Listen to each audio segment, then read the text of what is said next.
You ask Tiger to solve. This deals with linear equations with one unknown. The final result is k equals 4/5. Let's solve it step by step. Simplify the expression. Group like terms. Simplify the arithmetic.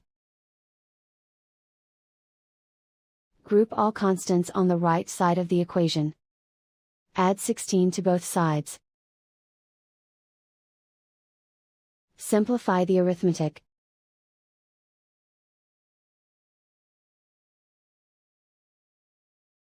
Isolate the k. Divide both sides by 20. Simplify the fraction. Find the greatest common factor of the numerator and denominator.